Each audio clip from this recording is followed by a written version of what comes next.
എന്നാൽ മദീന കാണാനും എത്ര മുഞ്ചാ. അല്ലാഹുവേ, ആ വെള്ളക്കൊട്ടാരത്തിന്റെ ചാര പോയി അസ്സലാത്തു വസ്സലാമു അലൈക യാ റസൂലുള്ളാഹി എന്ന് ആ പരിശുദ്ധമായ പച്ചക്കുബ്ബയുടെ താഴ്ഭാഗത്തായി കിടക്കുന്ന ഹബീബായ നബിയുനാ റസൂലുള്ളാഹി സ്വല്ലല്ലാഹു അലൈഹി വസല്ലമ തങ്ങൾക്കൊന്ന് സലാം പറയാ ഞങ്ങൾക്ക് തൗഫീഖ് തരണേ അല്ലാഹ്.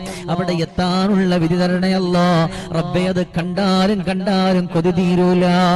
കണ്ട് കൊതി തീർന്നതാര മദീന, കൊണ്ടുപോയെത്ര ജീവൻ മദീന.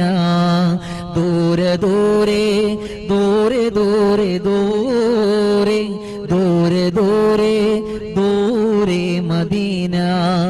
വാരി പുണരുന്നതെന്ന നബീന. ആ റസൂലുള്ളാഹി തങ്ങളൊന്ന് വാരി പുണരാൻ ആഗ്രഹം വെച്ചുകൊണ്ട് കടന്നുപോ. മണിക്കൂറുകളിൽ ഒരുപാട് ചിന്തകൾ നമ്മുടെ